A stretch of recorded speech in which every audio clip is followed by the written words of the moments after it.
Kasih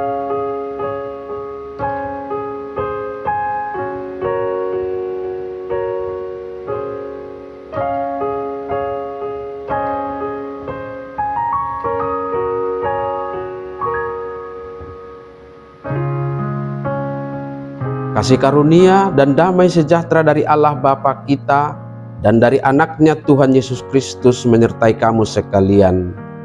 Amin. Shalom saudara-saudari, sahabatku semua di dalam nama Tuhan Yesus. Firman Tuhan yang menyapa kita hari ini, hari Selasa tanggal 7 Mei 2024, tertulis di dalam Injil Lukas pasal 6 ayat 35. Mari sahabatku semua, kita simak dan renungkan firman Tuhan yang menjadi kekuatan dan inspirasi untuk menjalani hari ini. Demikian.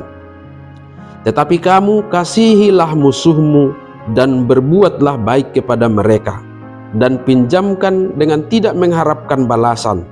Maka upahmu akan besar, dan kamu akan menjadi anak-anak Allah yang Maha Tinggi. Sebab Ia baik terhadap orang-orang yang tidak tahu berterima kasih dan terhadap orang-orang jahat.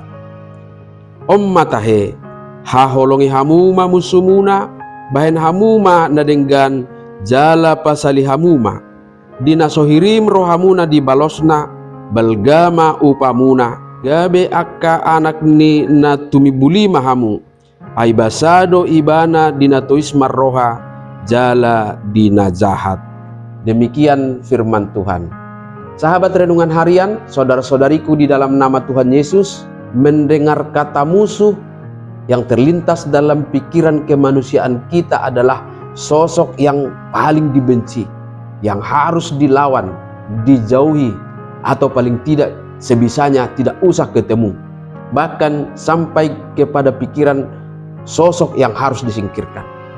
Bagi kebanyakan orang, mendahului untuk bertegur sapa dengan musuh dianggap sebagai sikap merendahkan diri. Apalagi untuk mengasihinya, itu adalah sebuah kebodohan. Maka wajar saja kalau banyak dari antara kita yang langsung pesimis ketika mendengar perintah dan ajaran kasihilah musuhmu dan berbuatlah baik kepada mereka dengan tidak mengharapkan balasan. Itu sesuatu yang mustahil, tidak mungkin. Jangankan mengasihi musuh, mengasihi teman atau sahabat saja belum tentu bisa, apalagi mengasihi musuh. Tetapi Tuhan Yesus memerintahkannya kepada kita para pengikutnya dengan menawarkan sebuah pemahaman sekaligus menjadi ajaran baru tentang kasih, tentang pengampunan dan pengorbanan.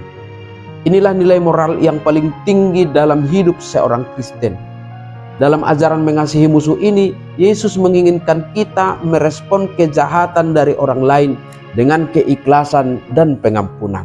Salah satu alasan mengasihi musuh dan berbuat baik kepada mereka yang ditekankan dalam nas hari ini adalah upah yang diperoleh dari kemurahan Tuhan atas hidup kita. Disebutkan dalam nas kita hari ini adalah, maka upahmu akan besar dan kamu akan menjadi anak-anak Allah yang Maha Tinggi. Sebab Ia baik terhadap orang-orang yang tidak tahu berterima kasih dan terhadap orang-orang jahat. Pernyataan ini pun hadir dalam pola pikir kita yang masih memegang prinsip hidup take and give, memberi dan menerima. Orang Batak menyebutkannya dengan istilah uhum si soli-soli. Logikanya kita memang menginginkan sesuatu yang baik dari siapapun sebagai wujud dari kasih. Maka salah satu tugas kita adalah mendahului berbuat baik kepada mereka. Walaupun tidak ada jaminan bahwa kebaikan akan dibalas dengan kebaikan. Bahkan tidak sedikit bisa saja terjadi air susu dibalas dengan air tuba. Maka Tuhan Yesus mengajarkan nasihat yang berbeda lagi, yaitu tentang balasan kebaikan itu yang hanya dijamin oleh Tuhan, sehingga kita pun tidak berharap kepada manusia, kepada orang yang menerima kebaikan kita. Maka berbuatlah baik bukan untuk mengharapkan mereka akan membalaskannya, melainkan karena upah yang diberikan oleh Tuhan Allah kepada kita dengan menjadikan kita sebagai anak-anaknya. Dan andaikan di kemudian hari kita menerima kebaikan-kebaikan dari orang lain, itu bukan upah atau jasa dari kebaikan yang kita perbuat kepada mereka, melainkan karena buah kasih Kristus telah tumbuh di dalam hidup kita bersama-sama, sehingga kita semua menghasilkan kebaikan. Amin.